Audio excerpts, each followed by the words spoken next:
Super. Good afternoon, everyone, and welcome to our final masterclass in this series.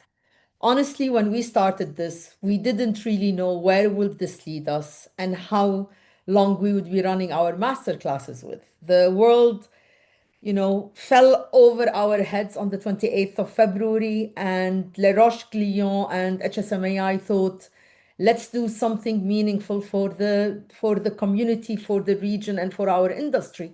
And we ran our early March master classes, very much focusing on crisis management and leadership during tough times. And where we ended up with the series took us completely in a different direction because we really knew that this region needed something steady, that our community deserved a space to continue learning, growing, and connecting when everything around us felt so uncertain.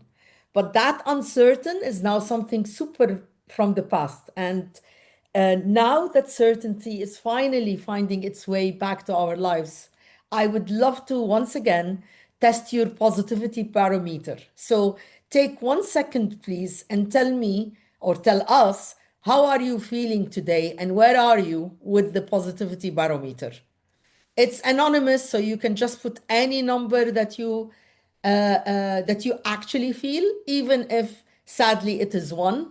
We have the right to still feel uncertain. Not me. I'm 5. I'm actually 7, but that's another story. 1 second quickly to cast your votes on our positivity barometer so we can even compare it to that of last week. Excellent. I'm sure not everybody may have answered. Jerestine, what do we have? Okay, it's getting way better. It's getting way better. I am certain if we run this positivity barometer in September, we will have 100% on the number 5. And that's what we have to all work towards. Now, we've spent every Wednesday for the past almost 3 months with you. We covered AI, sustainability, F&B revenue, forecasting, leadership under pressure, data analytics, GEO, and business acumen. We've welcomed extraordinary speakers, all generously giving their time and volunteering their time, irrespective of the time zone. We had speakers who joined us at 4 a.m. and 3 a.m. their local time, just because they wanted to give support to this community. The best part was you showed up because we have welcomed over the past 13 weeks and 13 master classes over 1,700 executives, mainly from MEA, but we did welcome quite a few executives from APAC, Europe, and last week we had some from the USA as well.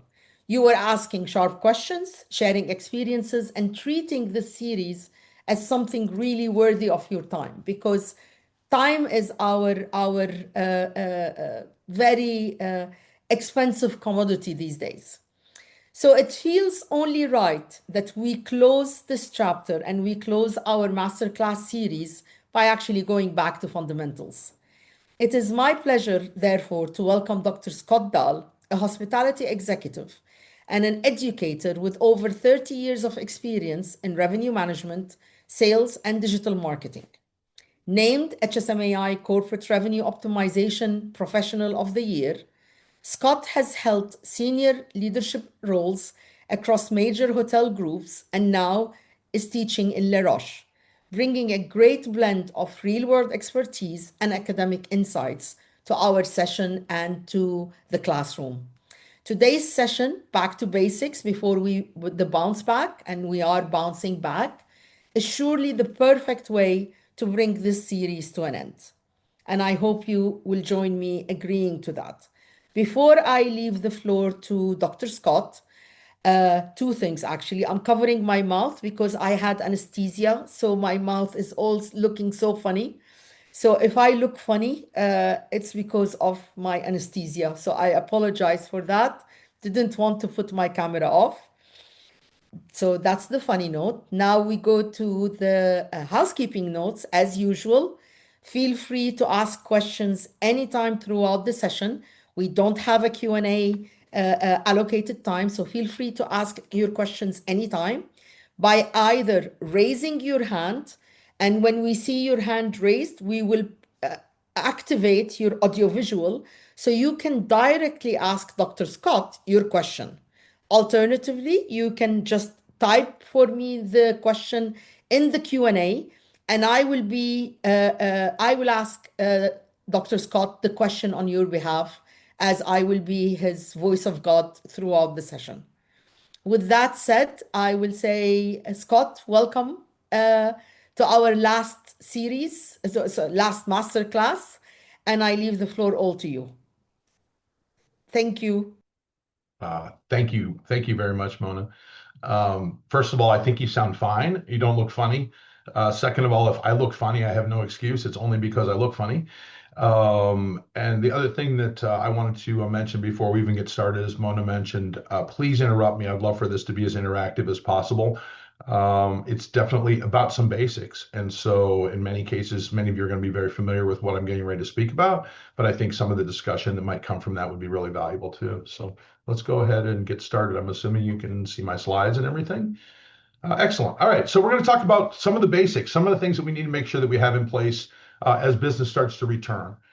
Before we do that, I'll just, Mona did a great job, but I'll quickly introduce myself. My name is Scott Dahl. I've been in the industry for a really long time, as you'll see. And then I started teaching. Here's my visiting prof time period at Les Roches. I also have a consultancy that I maintain. I was on the board of HSMAI North America until my 2-year term finished at the end of this past year. And I also sat on the board of Room Price Genie, which some of you might be familiar with, this revenue management technology company. And then as you look a little further, I left Les Roches. I taught on campus full time. I lived in Switzerland for 6 years.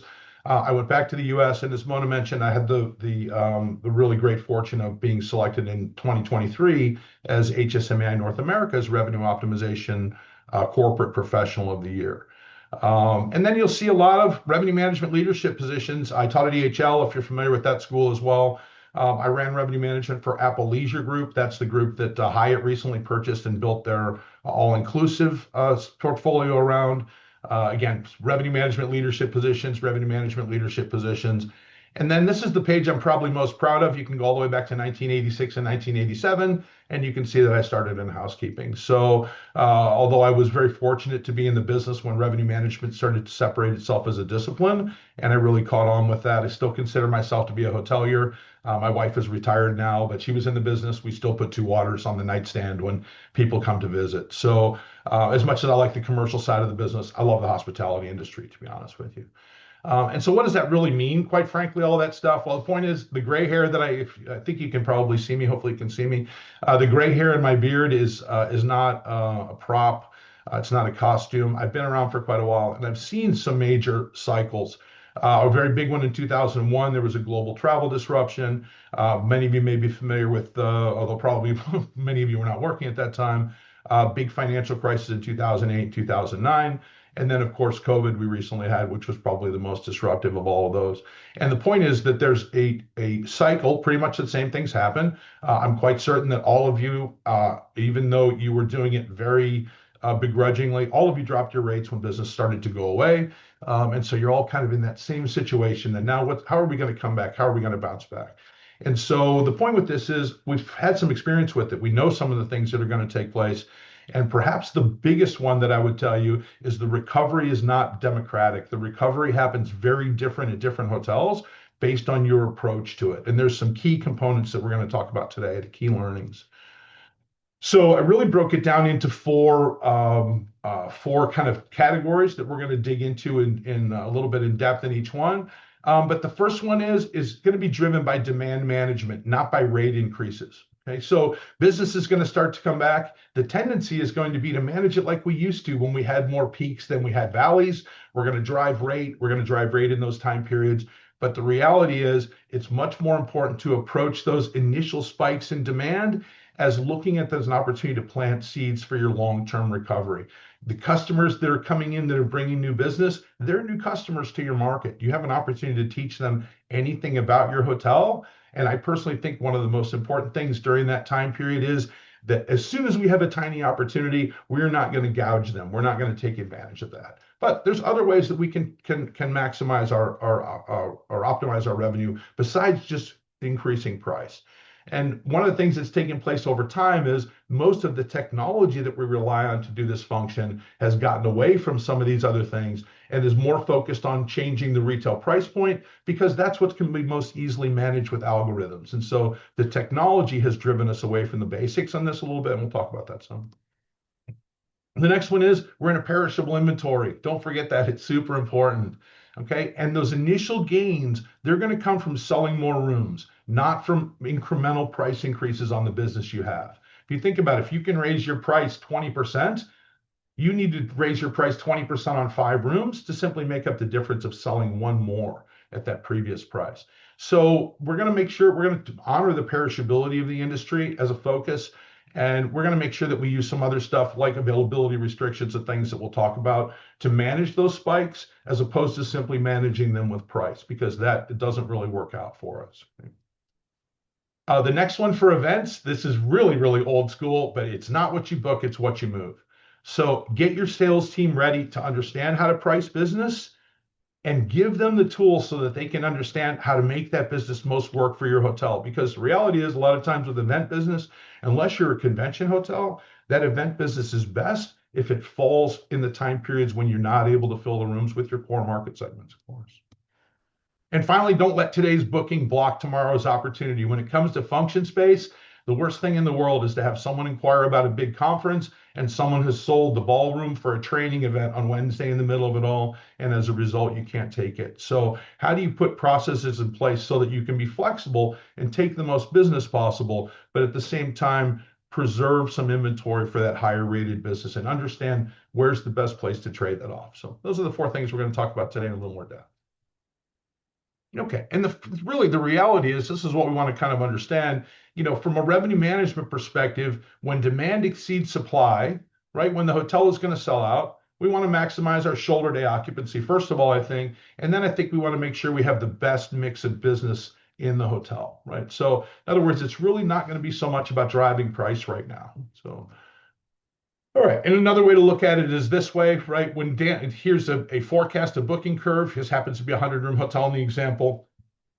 When our forecast indicates that we're not going to fill, leave it alone. Focus on sales efforts. Focus on marketing. Don't change things. There's a tendency for revenue managers, I know this, every single week we get in a meeting and we want to make a certain number of changes to feel like we're doing something. And I personally think we need to reset that culture so that when we go into the meeting, if our pricing is correct, we acknowledge that it's correct and we don't mess with it. Because the marketplace, we'll talk about that in a second, it doesn't like some of the things we do. When demand is really high, it tolerates all those things that we do to them to make more money. But when demand is low, people are going to tend to find a business that doesn't do those things. So we'll talk about the differences between those. Okay, and then of course, based on your forecast, when demand is going to exceed supply, then we want to start doing the things we can to make sure that we're filling our hotel with the best possible business. Okay, so what's in the revenue manager's toolbox? Well, first, obviously, our first tool is opening and closing. Okay, whether that's closing a discount category, might even be closing the total hotel, but that's kind of like the simplest tool we have. The next one is rate fences. We'll talk about those and specifically what makes good rate fences, because they're key right now to being able to have your cake and eat it too, so to speak. In other words, be able to always preserve your core business, but at the same time, find other market segments that can occupy some of those rooms that you're not selling otherwise. Again, honoring the perishability of the business. The next one is arrival departure restrictions. This is a big one, mainly because most of our revenue management technology over the last 5 or 10 years has gone away from this as a primary demand management tool and gone more towards day level pricing. But when we talk about it in a second, I think you'll probably agree with me, it's not what consumers like. And so when consumers are in charge, and certainly based on our occupancy levels, our market's in charge, we're not in charge, then we want to make sure that we're behaving in a way that's consistent with the way they want to buy from us. And the final revenue management tool, in my opinion, is pricing changes. In other words, once we've exhausted all this stuff in dealing with those minor fluctuations from day to day, then let's start looking at pricing changes. But let's not be the one in the market that leads that. Let's use other tools, including mix management. I mean, if you think about what your average rate typically materializes as compared to your retail price, if you got rid of some discounts and those kind of things, it probably has a more material impact on your average rate than increasing your total pricing structure. Okay. All right, so the first one, right? The recovery is driven by demand management, not rate increases. Basically, what we want to make sure that we're doing is when we have an opportunity to drive business, let's look at that as a long term, not a short term. So we're going to acquire those customers. They're our retail customers for the most part. They're our most valuable ones. Let's not constantly lean on them to make a little bit more money. Let's start to foster a community of people that want to stay with us. Let's build a retail market segment. So first of all, the first thing that I think is super important, I'm going to talk about pricing very briefly because, as I mentioned, I don't think pricing is a key component of it. But I think it's important to get your price set correctly so that everyone can feel comfortable with it. And let's get it all on the same page right now that value, which is what consumers look at, is a function of both the price and the quality. So how do we measure our quality? Okay, there's a question here. It's a long one. Let me see. What's your view on discounting your hotel rates during downturn low demand? Are we just diluting our ADR while fishing less in the pond? Absolutely. So when I would say that's absolutely the case. I'd say when demand is low, you should price your hotel at what you think is the proper price for your hotel. And then if you need to augment volume, then you should look at other market segments. You should look at fences and some of the things we're talking about. So no, I think there's a certain point where you shouldn't do it. And we'll talk about that some. I think if the whole market goes down, I think it's almost inevitable. I think, unfortunately, what happens though is some of us tend to view our competitive set not holistically, but we look at rate reports and we see that lowest price, we tend to pick that out. And so we tend to feel pressure to somewhat match that price point instead of letting that one low price competitor just hang out there as an outlier. They don't necessarily need to reprice the whole market, but we have kind of a leader follower mentality a little bit in terms of pricing. When one of our competitors tends to discount heavily in that time period, there's this tendency to sort of follow suit. But I actually think you're much better off focusing on other market segments and leaving that price point alone, because those other market segments are also influenced. If you take that price point down, if you lower your, in a certain time period, your price point significantly, you've also lowered your group a certain amount below that because people are going to expect a discount from retail. So I would say no, I would not. I don't think it's a race to the bottom. I think it's get it priced correctly, and if that's not moving a lot of rooms, then I think you have to look at other market segments and other channels. Right, and I think that's exactly correct. It's difficult to raise it. In a second, when we talk about group and moving group, it's very difficult to raise prices once you've lowered them in that segment. So we add value and things like that as a way to get around it. So we'll talk about that. So all right, so value is a function of, hopefully that answers your, oh good. Value is definitely a function of price and quality, right? So, and what we can do is we can look at these gaps and we can identify the fact that within this set of hotels, I'm going to show you a visual of this in a second, within this set of hotels, we have an opportunity to move our price within this range, and it doesn't affect anything because consumers are looking at the list of the marketplace and they're evaluating it based on that. So let's say, for example, there's a lot of 3-star hotels priced at a certain price point, and then there are a bunch of 4-star hotels. You would have an opportunity to probably price somewhere in between there, because if people are looking for a lesser price than the 4-star hotel, how much of a discount do they need? Maybe more or less, right, than what you're actually charging. So the first thing is you can take a look at that gap between you and everyone else based on value. And then you can kind of manage that to manage your pace. And I'm going to go through this, like I said, really quickly. It takes confidence. It takes confidence to be the one that holds rate. But I'll tell you, if you hold rate, you will signal to some of your competitors that we're not always going to take our rates to the bottom. Okay, because what are your competitors using for that information? They're looking at your prices and everyone else's prices. It's really the only information they get. So it takes some confidence to hold it, right? And then finally, this can be used for any exercise if you wanted to. Let me show you what it looks like. I love using TripAdvisor. This happens to be the input screen. I use TripAdvisor for it, and we look at what is the variance in quality versus the variance in price. And so in this particular case, you would be the center in this evaluation. Hotels that are more expensive with less quality would be up here. Hotels that are less expensive with more quality would be down here. The point is, you're now looking at this picture holistically. So if one hotel's sitting down here that's underpricing, that's a nice hotel, you can see the picture of the entire marketplace and potentially not react. So it's important to look at the whole picture, and it's important to understand where you fit value-wise. If you have much higher TripAdvisor scores than everyone else, that's objective. That's not even your ego. That's the market telling you you are a nicer hotel, so charge more, right? Or be realistic. If your TripAdvisor scores are lower than other hotels, what I would say is understand that you're not presenting the same value if you charge the same amount. And so you have to fix that value representation. And then I would say challenge the operation to improve the TripAdvisor scores. And that's a completely different conversation, but that's a conversation that if someone's really interested in having that, please reach out to me. But there's a direct lagging correlation between your ranking in your market TripAdvisor wise and market share. So you can actually see it if you look at it over time, you can see a connection between TripAdvisor scores and the star report, which is very powerful. Okay, so basically the whole idea is to take a look at this holistically. Here's an example of it. In this case, all of these hotels, by the way, since the difference in rate is on one axis and the difference in quality is on the other, the diagonal becomes value. So everyone above and to the left is not as good a value.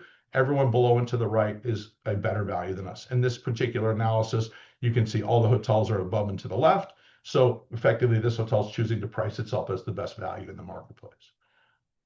Okay. Yeah, this is just another representation of that.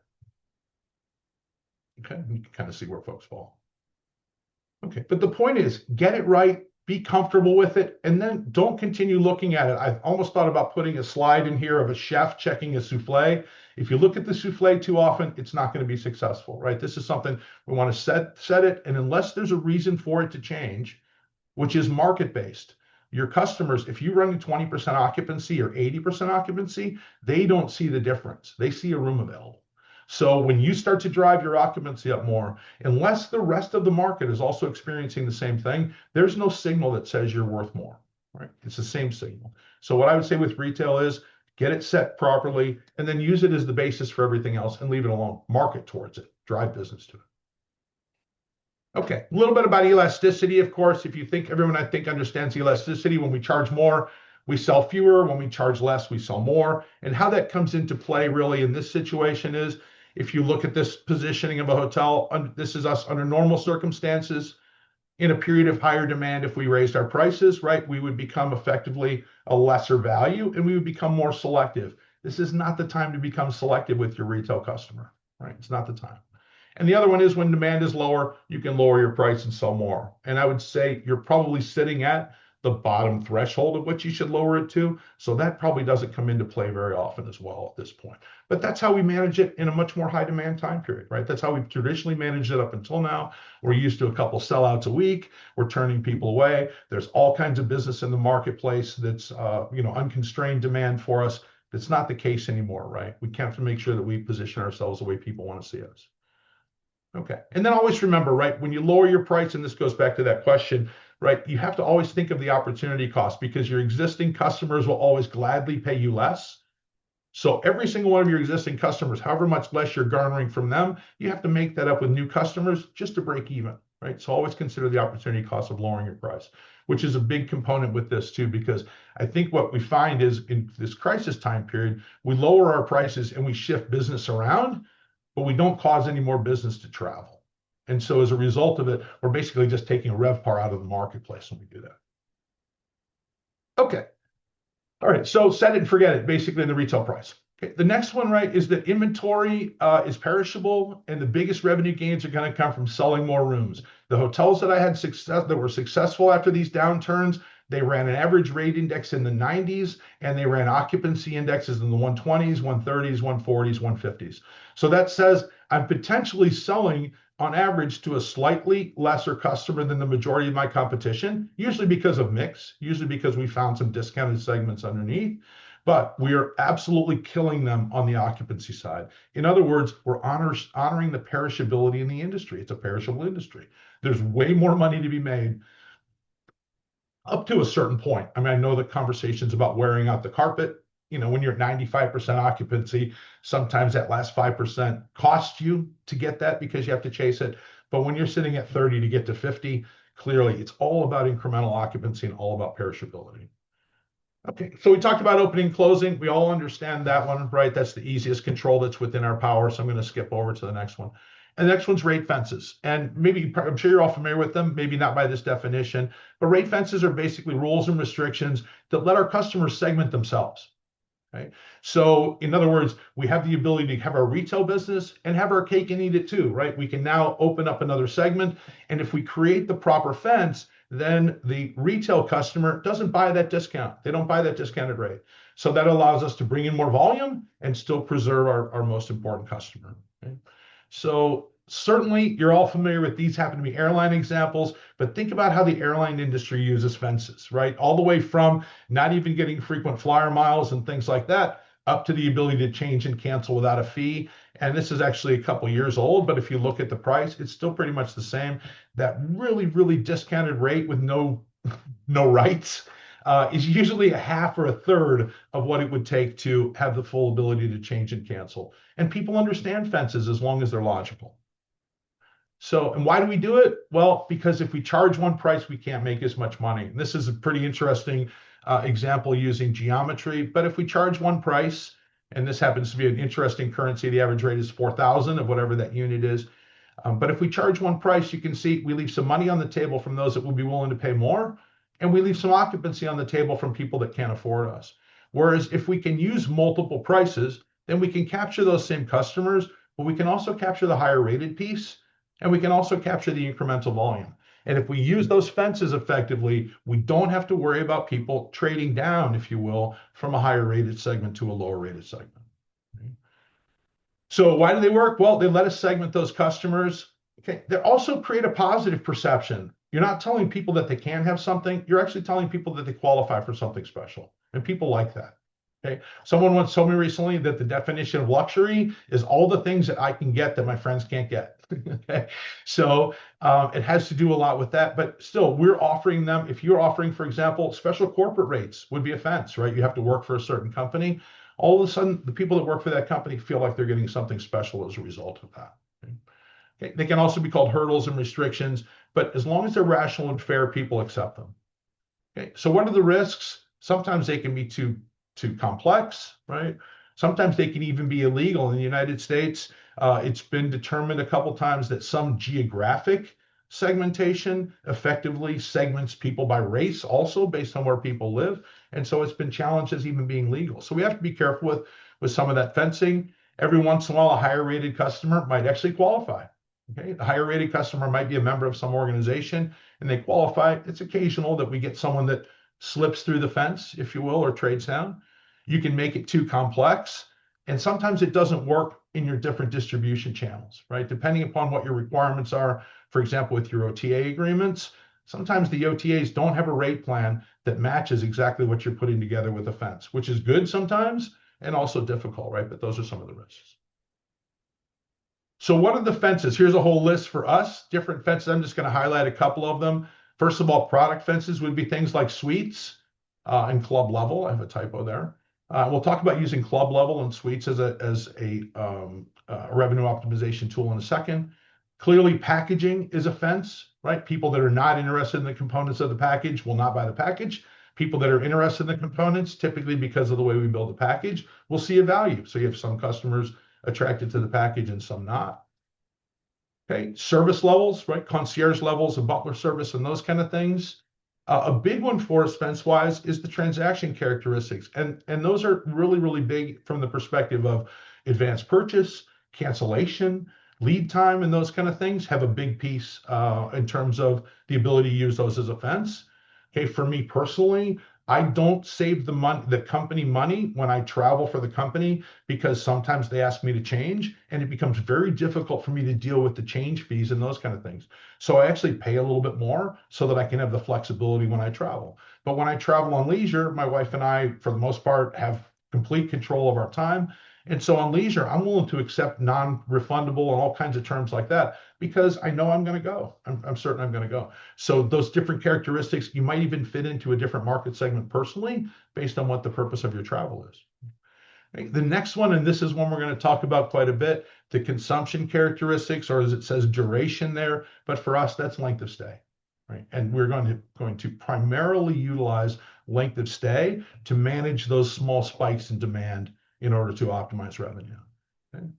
Oh, and then finally, loyalty programs, employers, employee groups, and things like that, right? If you're not currently targeting special corporate accounts, I would suggest that, for example, is something that you want to look at really heavily, right? If a company is starting to bring travel into your marketplace, if you can develop a relationship at the corporate level, then all of a sudden those people that are traveling in, they're not even really in play anymore. The decisions are being made for them. Closed user group promotional offers, discounts, simple fences.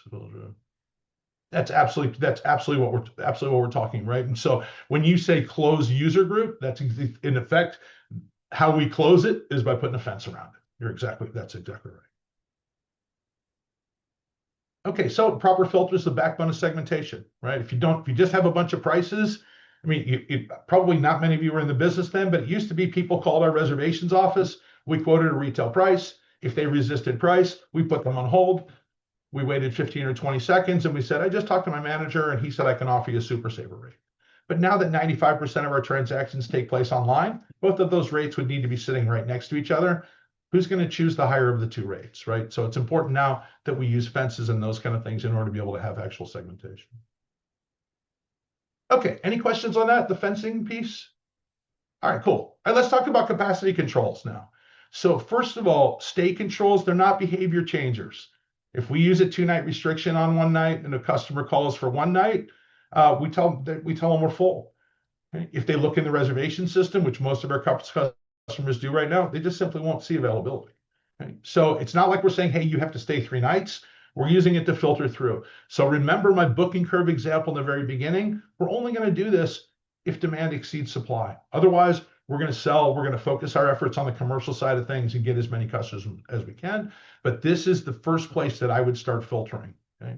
So by far the most commonly used is the minimum length of stay, but there's a couple of others, maximum length of stay, close to arrivals, and even book to capacity is a stay control, which is we're full. And if anyone knows, many of our reservation systems were born in the airline industry. That's their term for the airplane is full. In so many cases, we still use that term. Okay, so why bother? This is actual demand for a hotel. So this is the actual constrained demand. This is the business that the hotel accepted. And so now if I throw on top of it the business that the hotel turned away, you can see that there's a number of nights that we actually had capacity available and people wanted to buy those rooms, but they couldn't buy them because we were full. A great example, if you take a look here these dates are really old. If you take a look here on the 24th of April, we pretty much filled the hotel. We had a lot of incremental business that we weren't able to take, and that resulted in us not being able to take business for these subsequent nights as well. Same thing for this date, the 1st of May.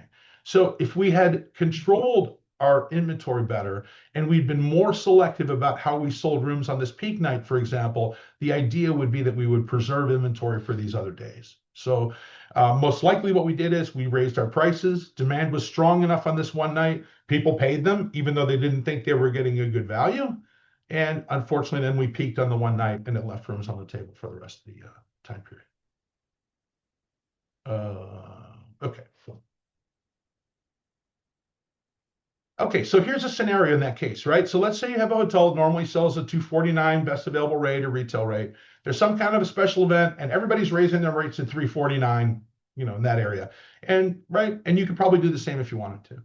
You've just got a few rooms remaining and you have to make a choice, right? Is option A, I'm going to do what they're doing. I'm going to raise my price to $349, or option B, I'm going to implement a 2-night restriction on that evening. Okay? So look at what happens, right? In this particular case, we charge them, people pay it, no problem. Okay? We've probably not created a retail customer because we've charged them $100 more than even we think we're worth, but they paid it for us. And the incremental profit on that was $299. If we simply use a 2-night restriction and filter through those customers differently than the majority of our competitors are, let's say we require a 2-night stay, then we actually make about $100 more after we clean the room. So even though we're still charging $249, that customer that's looked at us before is seeing the same reference price that they're used to seeing when they look at us, and we're more profitable at the same time. Part of the problem is this is more difficult to implement in your reservation systems than this is. This is as simple as a change. In many cases, this takes a little bit more work, right? So, but there's more money to be made. And remember, the customer is not getting a different signal that they don't like, right? They're seeing what your normal value is, not what your opportunistic price is based on a very, very limited situation that's taking place in the market. Okay, so from a revenue management perspective, this doesn't mean we're getting away from dynamic pricing at all. Okay, basically what it's saying is we should price more strategically than reactively, first of all. Okay, we should avoid that day-to-day volatility. If you look, it's funny to do, but if you go back and look at old revenue management meetings, we will raise and lower the price on a weekly basis for a peak demand date out in the future every single week. We raise it 20, we lower it 20, we raise it 20, we lower it 20. When in fact, we won't even see the impact of those changes when the P&L comes along, right? So we should just kind of be a little bit more consistent and leave it alone. Okay. We're going to use the length of stay controls and inventory controls and also value adding during peak demand time periods. So we're going to create packages, for example, right, that allow us to even increase that average check from that customer in that time period. Okay. And then finally, and this is really very timely, which is not what's happened in the recovery before, but all of the different AI systems that are looking to build packages and travel from your hotel, one of the things that they're looking for is consistent pricing. They're looking for consistent pricing across channels, and it's looking for consistent pricing across seasons. And the reason is because it doesn't want to recommend something that's volatile because it might or might not be right. Whereas once it's consistent, it has a greater opportunity for being correct. So you're not only creating a pricing strategy that consumers can look at. Remember, we all know about this, 8 different sessions, 22 different websites before they book. If they constantly see different prices, then that's not as good as if they continually see that same price from us, that consistency. And the same thing, if we want to be in the next version of travel, if you haven't done it yet, go on ChatGPT or something and just babble out a sentence. The 3 weeks work has been really difficult and I'm exhausted and I need a weekend to recharge. And we like to hang out by the pool. Beaches are nice, but not very important. And it would be great if we could play golf and hit enter and watch what you get. It's amazing. If you haven't done it yet, it's absolutely amazing. And so we need to understand that the information that those engines are looking for, they're looking, among other things, for consistency. And so this is going to help us a lot. And there's a concept that goes along with this that is a very valid marketing concept, but it's also something that, quite frankly, comes into play for us a lot right now. And that's the concept of decision friction. It's kind of in the same category as cognitive dissonance or buyer's remorse. But basically, that says when people believe the price is going to change, they tend not to book. And stable pricing encourages confidence and encourages them to book faster. For me personally, I can think back about 15 or 20 years ago when flat screen TVs first started to become the thing, and every single week they were on sale for a little bit less than they were the week before. And so for the longest time, we had one in the living room and we didn't buy another one. But pretty soon those prices bottomed out. And I think actually the manufacturers realized we might as well make more money on these. They're getting cheaper, but people are willing to pay this much, and they stopped competing on price. And now in the US, for the most part, you can expect to pay about about $1 per inch, or no, $10 per inch on a TV. And it's like the nicer ones are a little more expensive than that. The others are a little less expensive, but they're no longer beating themselves up on price, right? And so we tend to then to purchase. And the same way for us, right? When we shop, when I shop, for example, hotels are a little different for some of us because hopefully you're making those reservations with your friends and your contacts and those kind of things. But think about air when you shop. When I look at air, when air is very volatile, I spend a lot of time and effort trying to figure out if it's going to go up or down. If I look at airfares and it's the same airfare for 3 or 4 days in a row, I make a decision based on that airfare, but I'm no longer in a position where I'm questioning whether it's going to change or not. Okay, and so how do we use it? Well, this is one of the things I think is very interesting, right? This is kind of the have your cake and eat it too strategy. If you have an upgraded room type, you can use a different length of stay restriction on your standard room pool. So in this particular case, let's just assume Wednesday is a peak night. And I have my regular pricing on for my club level. It's available for one night. I've placed a 2-night restriction on my standard rooms. And so what does that say? Well, for Tuesday, 2 nights, both are available. For Wednesday, 2 nights, both are available. But if you want to arrive on Wednesday, one night, the only thing that's available is the club level. Now, the reason that I like that is, first of all, it allows us, if we have a customer who is not price sensitive that wants to stay in our hotel, we've offered them availability. Okay. And we can explain why it's more expensive than normal. All I have available is the club level for that night. And people will understand. Now, they might think it's worth 130 more or not. I don't care. It doesn't matter to me. Hopefully, we have that increment correct for us strategically. But what I like is they have a reason. They understand why. It's not just we're busy, so we're going to stick it to you on those dates. It's we're busy, so all we have available is club rooms. Okay. So it also it keeps that availability available for them. The other thing is, as you negotiate different rates that are tied to your standard room type, this is a way to also control them on peak demand nights. Because if they're tied to standard rooms, don't negotiate on your premium room types, right? Leave those out of your contracts because they never buy them except when you're busy. They always buy the lower price. That's why they're negotiating. But if you have a contract with them, then now all of a sudden you have a very, very legitimate reason why they don't get their discounted rate for one night on your peak night. And that's because the availability is attached to the standard room pool. Okay, so it's kind of using club level as a restriction, if you will. All right, I'm not going to talk about overbooking except to say if you don't overbook, you leave money on the table. And if you never walk, you never win. Most hotels, if they only basically get themselves up to 100%, they're going to go down with 4, 5, 6% occupancy. At a 300-room hotel, that could be 20 rooms. So it's really, really important to understand it. It's important to understand that no-shows are very, very, very statistically consistent as a percentage of arrivals on any given day of week. So if you typically have a 10% no-show factor on Tuesdays, if you have 50 arrivals, it's probably going to be 5. If you have 100 arrivals, it's probably going to be around 10. It's not perfect. You might walk, you might go down with a room here or there. But let's say that if it's 10, the overbook factor, and you sell 8, that's 8 of 10 rooms that you wouldn't have sold otherwise. Right? So it's really, really important. If you start to do the math on those unsold rooms over the course of an entire year, it's really, really impactful. So be smart about it, be scientific about it, be statistically driven about it, but don't be afraid to overbook. And track your sellout efficiency. One of the things, right, the business starts to come back. We want to make sure we're filling when we have an opportunity. It's going to come back peaks and valleys, right? The off peak fills in last. The peaks were peaks before for a reason, but it's really important to do that. And I would offer to you, if you don't have an incentive in place at your front desk, create a 100% sellout incentive, because those are the people that are the ones that are managing that, right? They're the ones, if they get a cancellation, they're the ones that can decide to take a chance and take one more walk in and things like that. It's happening on the evening shift, right? So reward them, make it a game, have some fun with it. Okay, special events. All of this stuff is very different from special events, right? It's all bets are off when it comes to special events. And basically just keep in mind that your competitive set might be a little bit different. Also keep in mind that length of stay is a really good tool during a special event, but you can't take it outside of what the normal event would be. So for example, my country is hosting the World Cup right now. It hasn't turned out to be the same hotel demand generator that they thought. Many hotels were using a 5-night restriction because they were thinking, okay, these people are going to come watch a football match and they're going to visit my city for 4 days. That's not really what turned out to happen. If anything, they went from city to city to see more matches. So you have to make sure that you're not basically over restricting, but still, if it's a 3-day event, don't take just the one night for the peak night, right? Understand the event.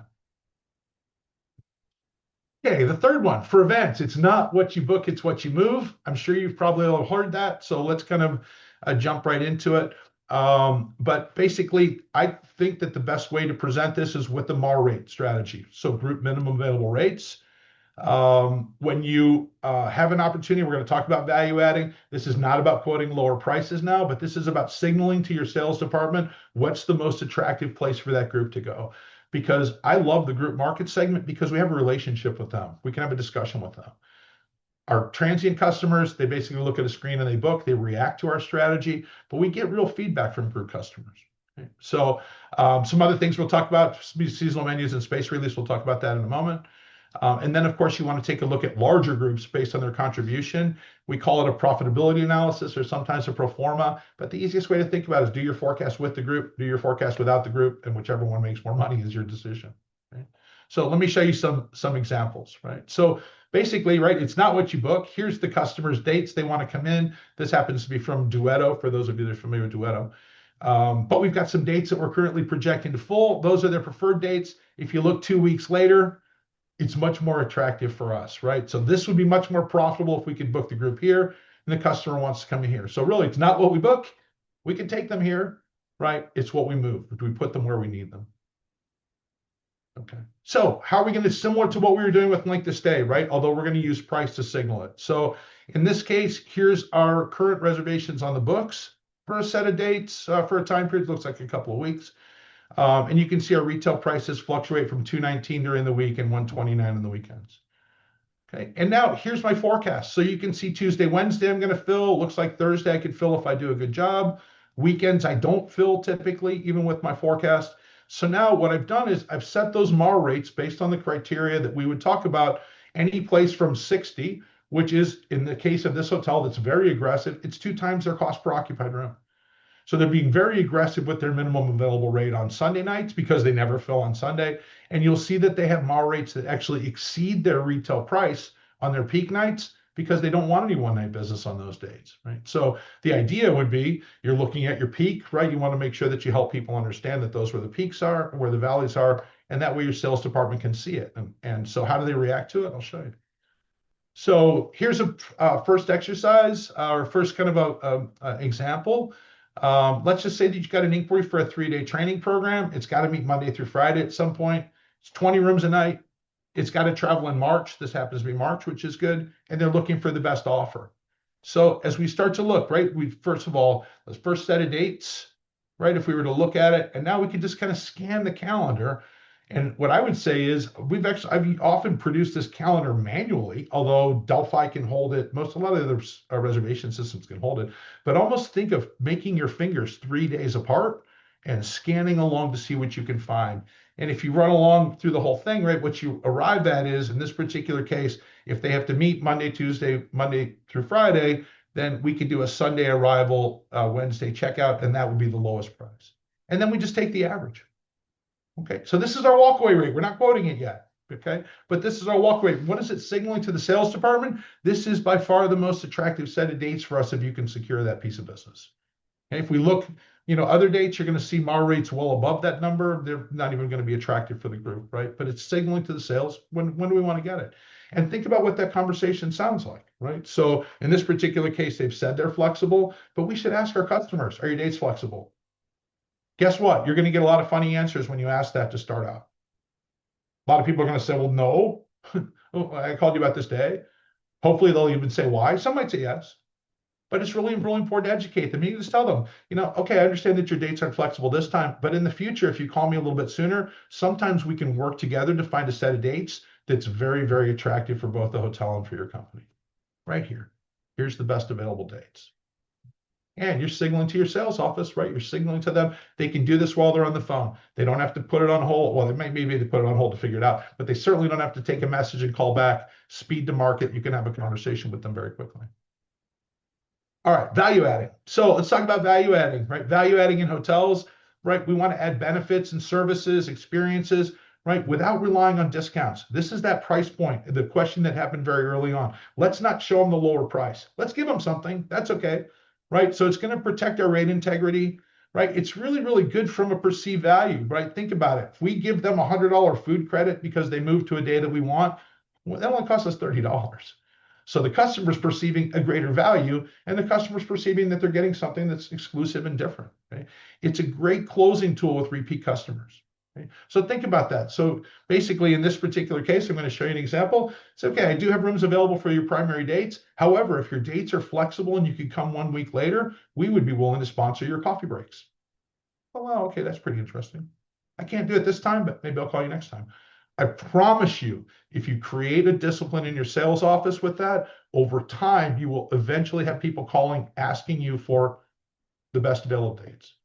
People will start to be more flexible, right? They don't realize it.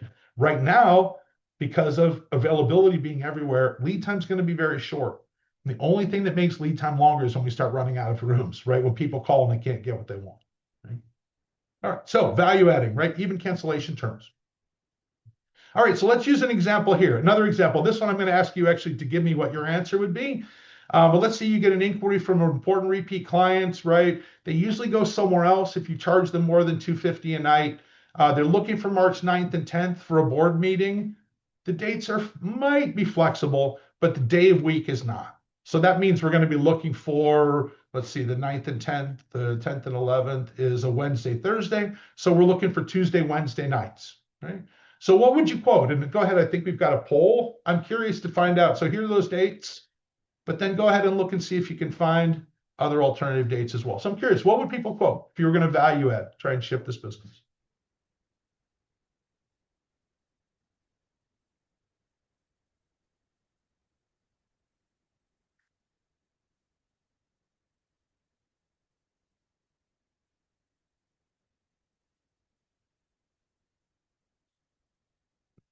Okay.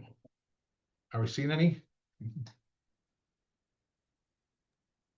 It's anonymous, so you can answer and completely. Sure. Yeah, I mean, go ahead. Scott, just for time management purposes, how long Yeah. more do you still we need? Oh, I might be 2 or 3 minutes after, but not. Oh, perfect. I'm pretty much, yeah, I'm very close right No, now. no, perfect. Take your Okay, time. so if someone puts an answer, we'll definitely take a look at it. But think about what you're trying to do here, right? They want these dates. These are more attractive to me. And so I would say, and I've got $50 to play with as a salesperson. In this particular case, right, I can offer them the rate that they want. I do have rooms available. It's rate typically that has been high for you in the past. However, if you have any flexibility, you come in 1 week earlier, we can honor the rate we normally offer you. Okay. Or maybe it would be even potentially, right? The next step might be I can honor that rate. Or if you could come 1 week later, I could honor your regular rate and we would even sponsor your lunch one of the days. Okay. So now you're using those value added tools, again, staying at the 250 that you know the customer is willing to pay. Don't undercut yourself, but at the same time, give them a reason to move and give your salespeople the tools so that they know exactly what to do from a shifting business and those kind of things. All right, cool. Okay, and finally, this is the last one. Don't let today's booking block your opportunity. We need to manage function space the same way, right? So, and obviously we want to use a space release policy. So there's different ways that you can do that. The first one is to attach a minimum banquet revenue threshold to rooms, right? Based on your practice, how much revenue do we need to get in order to release this room? But I think one of the more important ones is lead time. Okay, based on your forecast and meeting size. Remember, your lead time right now is going to be drastically different than what it was before. Customers right now know that I can call any hotel and I can get availability for 3 weeks from now. So they're not going to make a commitment until they're sure. And unfortunately, that's going to stay that way until the occupancy rebounds in the market. There's really nothing that's going to change that. Really, the nice part about it is you can potentially, with your own outbound solicitation efforts, maybe shorten or lengthen the booking curve. But as long as they've got choices, they're not going to work at it earlier, right? They're going to wait. So it's important to understand the lead time and by meeting size, right? Potentially, we don't book any large groups less than 4 months out. So we can give banquets, we can give catering the ballroom to sell, free sell 4 months out. But we book big or really nice board meetings like next week. So we're going to hold on to one of those boardrooms for a certain room night commitment. Okay? And then finally, use reverse space release. So high value social time periods like weddings and those kind of things, it's the other way around, right? There's a certain amount of revenue attached to the ballroom, and that's when you would release the ballroom. So Tuesday, you may use your ballroom to generate guest rooms, and Saturday, you may use your ballroom to generate food revenue. So make sure you understand that and build your space release policy to match that. Okay, create tiers, right? So as you get closer to the date, right, then you start to release things. It definitely has to be different by day of week, and it definitely has to be different by season because you don't want to protect Saturday night for the ballroom in a time period when you typically don't do any weddings, right? You might as well do a family reunion. You might as well do some sort of weekend training or an association meeting or something like that. But in the US, for example, the second half of September and all of October are peak wedding season for us. and we would protect the ballroom because we probably would make more money with the ballroom than with the guest rooms on those Saturday nights. Whereas on a Tuesday night, we're happy to sell, $20 chicken. So it's important to understand day of week, important to understand the seasonality. Right? And then look at it and understand it, right? The most important part of this, when you look at your forecast, if you've achieved your group room expectations for a certain day, make the meeting space available for the banquet department, for the catering department. So understand that, right? Constantly, we used to have a beautiful big book and we would put stickers in it with colors so that people knew. You have to be a little more sophisticated because it's electronic, but most of our systems have free cell guidelines and those kind of things, right? The other thing is, if you have I didn't put this on the slide, but if you get a piece of business that doesn't fit your space release policies, remember, go back way back in your history and remember what a first option contract is. So that's basically saying, unfortunately, because you don't have any sleeping rooms, I can't release the ballroom until 90 days prior to arrival. But what we can do is we can go ahead and contract for it, and I'll call you. In your case, that's the 5th of May. I'll call you on the 5th of May and let you know if it's available. We can finish the contract up then. So hold that customer, hold that demand, because you may not have it, but the bottom line is you don't want to turn away a conference because you sold, a coffee station on one day. Okay, typical space release policy, right? The grand ballroom, fits 200 people. We might require 100 overnight rooms in order to release the ballroom. And within 90 days, we would then release it without the room requirement because we don't see very many large inquiries inside of 90 days. And the Sorry ballroom, to interrupt. Sorry to interrupt you, Scott. You told me interrupt you anytime. Laurent, do you have a question because your hand is raised? Laurent? No, very clear. Okay, sorry to interrupt you. No, that's okay. No, like I said, please do. And so with the boardroom, for example, you might want to not sell the boardroom without sleeping rooms till 14 days before arrival, or even 7 days before arrival. Or if you have 4 boardrooms, just make sure you have 1 available. Let's see. Okay, got it. Okay, so this is a simple, simplistic version of it, but understand when things book and when they should be available. The idea is to preserve them for the highest rated stuff, but not hold on to them too long. At least you can recoup something. And that's a perfect balance that you'll probably never strike, but that's the place that you're trying to be. Okay, just I'll tell you what, just really quickly. It's kind of an interesting example. Some of you are probably familiar with the Fairmont brand. I have done a bunch of work for the Scottsdale Princess, which is a beautiful Fairmont in Arizona. It's got access to world-class golf, actually PGA golf. And so the hotel has super high group demand January, February, March, because it's in the desert and it's cold in the rest of the country. The competition sets basically the ceiling for room rates, though. If we go much above the competition, we lose business to them. If we are in the same rate as the competition, we choose the business we want. It's the nicest hotel in the market. We just can't get too far above it. During these weeks, we actually were trying to figure out a way that we could optimize revenue and grow our revenue more than others. And what we figured out was we actually started requiring a minimum for either golf or spa to get basically a buyout of the meeting space. So we attached revenue to that. And what was interesting about it was we had a significant increase in profitability. It ended up being a segmentation thing. For those of you that don't know, CME is continuing medical education. In the US, pharmaceutical companies sponsor these really lavish meetings so that doctors can continue to get their certifications and everything, and so that they can promote them prescribing their drugs. And we found that we had a tremendous amount of business that would happen because they had no problem with that, because it was either doctors playing golf or spouses going to the spa. And so we basically had similar type meetings all through that 12-week time period in the high season that always came with some sort of a big ancillary spend with group on the golf and the spa side, simply because we couldn't raise the room revenue side, but we found another way to get it. Okay. Wow, that's good, 601. Questions? Mona, this is my email, by the way. If I can help you with anything, please reach out. As a professor, I love to have contacts in the industry. It's great. A lot of times I may ask if we can use you for a project and help you solve a problem. But happy to work through this stuff with folks individually if they want to.